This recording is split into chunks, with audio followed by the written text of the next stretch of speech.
Vámonos para Medellín, donde también es un hecho que el nuevo alcalde elegido por los ciudadanos en Medellín es Federico Gutiérrez, con un 73,42%. Luego sigue Juan Carlos Upegui con un 10,01% y Albert Corredor con un 2,74%. Llevamos escrutado el 49,25%. También allí enorme legitimidad tendría Federico Gutiérrez, ¿o no, José Manuel? Le da una enorme legitimidad. Creo que es un mensaje muy importante también en la ciudad de Medellín. Y es que en la ciudad de Medellín ha habido escándalos, ha habido una gestión que se ha puesto en entredicho del exalcalde Daniel Quintero. Y creo que esto también es un golpe a Daniel Quintero y a su movimiento político, en el sentido de decir, en Medellín están cansados de ese modelo de gobierno también confrontacional, también polarizante y que también tiene inquietudes de fondo en materia de escándalos. Luego es un muy buen mensaje también que una ciudad como Medellín tenga un respaldo de esa dimensión a Federico Gutiérrez. Yo quisiera comentar algo. Lo que está pasando con Federico Gutiérrez y lo que está pasando con Alex Char prueba que estos candidatos que son muy fuertes regionales no pueden llegar al nivel nacional y vuelven entonces a la región. O sea, esto muestra la dificultad que tiene las regiones de llegar al poder nacional. Me parece que eso es una...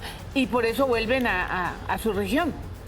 Cuando Ojo con Federico Gutiérrez, porque dábamos por hecho que en Barranquilla Alejandro Char iba a estar en estos registros por encima del 70%, pero es que Federico Gutiérrez ha vuelto de nuevo a vencer las encuestas, porque es verdad que le estábamos dando cerca del 70%, pero es que lo está superando con holgura. Hace 8 años, no olvidemos que cuando ganó la alcaldía fue en contra de las encuestas, por lo tanto, nuevamente mejor en las urnas que las encuestas. Y es una votación más contra Daniel Quintero también. A eso iba, porque hemos visto ahí quizás dos cambios drásticos, ¿no? Lo decía José Manuel, de Daniel Quintero volver a Federico Gutiérrez y de Ospina en Cali a posiblemente ver a Eder, vamos lentamente, pero esa era la tendencia y la vamos viendo. Ahí en esas dos ciudades hay unos cambios drásticos de gobierno. Porque son los lugares en donde las encuestas mostraban las peores gestiones a la luz de lo que los ciudadanos creían. Entonces, la gestión en Cali y la gestión en Medellín son las peores evaluadas hoy a nivel nacional de las grandes capitales. Luego, la gente también le pasa factura a quien no responde y a quien además, como en algunos de esos casos, polariza y genera confrontación. Claro, pero polariza. Es decir, ahí claramente estamos viendo extremos, ¿sí?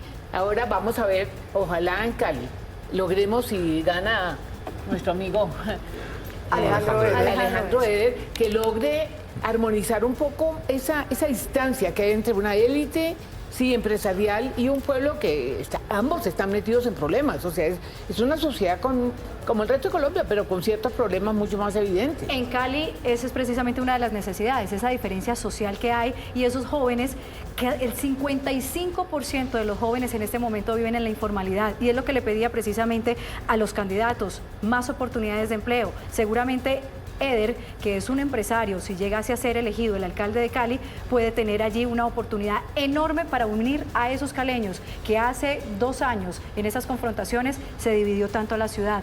Hablemos de un punto importante ahora que estábamos con Medellín. En la tierra paisa, Antioquia, José Manuel. Importantísimo. Veamos resultados hasta ahora para la gobernación de Antioquia.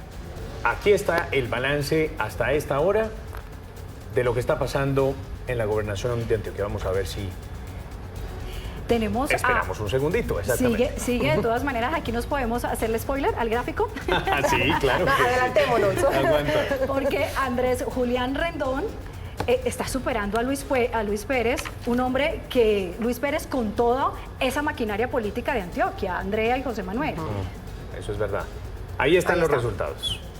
Andrés Rendón, 38,75%, votos 397.797. Con Luis Pérez, que tiene el 21,22%, 217.867. ¿Cómo la ve, José Manuel? Yo creo que este es un batacazo. Esto no lo esperaban la mayoría de las encuestas. Es un batacazo muy interesante porque Andrés Julián Rendón representa un nuevo estilo de liderazgo en Antioquia. Fue alcalde de Río Negro, es una persona joven que derrota a un político tradicional, a una persona que ha estado curtida en este escenario de la política, que fue alcalde y que ha tenido una experiencia muy importante en el departamento. Muy interesante, mensajes también de alguna manera de renovación y un mensaje también que reconoce al Centro Democrático, que en el fondo pues es su candidato, y a Federico Gutiérrez, que también era su aliado. Varios golpes, Cecilia. Sí, no, yo creo que estamos teniendo muy pocos, menos de lo que quisiéramos, que representen una señal de cambio y de optimismo y de generaciones nuevas que entran a la política.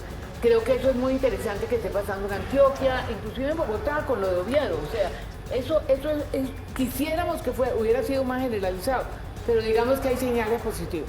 Y no sirvió seguramente la alianza de Julián Bedoya a Luis Pérez. Eso fue como el abrazo del oso, porque eso representaba la cercanía de alguna manera del gobierno nacional en un territorio que no ha tenido una cercanía especial al gobierno nacional, pero también es un mensaje al gobierno nacional de que Antioquia necesita el respaldo en buena parte de los recursos para sus vías de infraestructura, porque eso también estuvo en la campaña política. Y hubo un rechazo y el gobernador protestó porque no se le dio el apoyo para las 4G.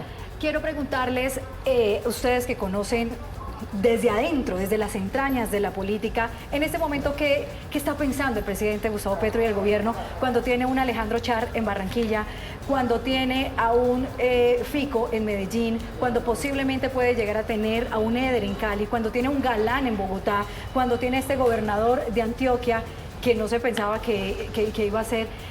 ¿Qué cree? ¿Cuál es el camino a seguir del gobierno mañana, por ejemplo? Bueno, yo creo que uno tiene que separar lo que uno quisiera que pasara con lo que puede uno proyectar que pase. Conociendo al presidente Petro, yo creo que él va a tratar de encontrar justificación.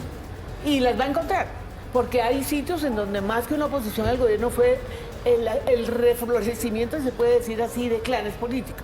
Pero hay unos casos que sí son emblemáticos.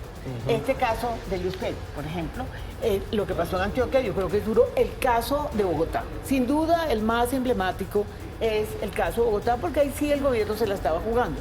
No tenemos todavía los resultados finales, es posible que tenga una o dos gobernaciones, ya hay una que sería, ¿cuál es la que vimos que era clara? Que ganaría el pacto. Muy seguramente Nariño puede ser alguna de ellas. Sí, Nariño puede ser una Nariño. prueba. Y vimos otra, puede que tenga algunas. Ahora, lo que uno sí quisiera es que esto fuera una reflexión sobre el estilo, ¿no? Porque yo creo que muchos seguimos pensando que el cambio se necesita y nos comprometimos con unos cambios, pero tiene uno dudas sobre el estilo. Precisamente en Nariño, sí. quiero, para confirmarlo, solamente está ganando el pacto histórico en este momento con Luis Alfonso Escobar, con 127.853 votos, el 51.73% está ganando en ese departamento como gobernador el pacto histórico. José Manuel, sí. Yo no sé qué esté pensando, pero yo sí sé qué debería pensar. Esta es una oportunidad para genuinamente construir un acuerdo nacional, porque el país va a necesitar del trabajo mancomunado entre los gobiernos nacional y los gobiernos locales para sacar adelante los proyectos. Es una oportunidad para reconstruir ese escenario de la polarización a la construcción de consenso, a la construcción de diálogo, en este caso con los distintos territorios del país. Para mí es una oportunidad.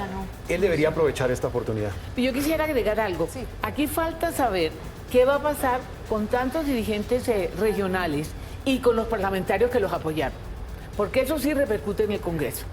Es decir, ahí el presidente tiene que encontrar una manera de que eso no le agrave distancias, a pesar del manejo individual que se ha hecho.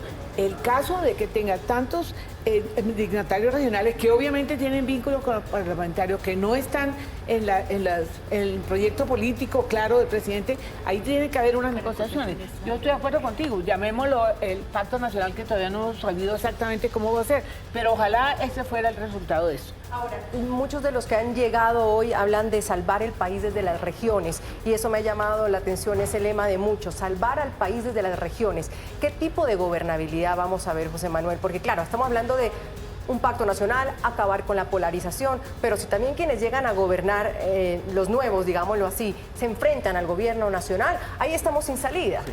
La gobernabilidad opera en las dos vías, del gobierno nacional al gobierno local y del gobierno local al gobierno nacional. Se necesita, y el único camino es trabajar armónicamente entre los unos y los otros.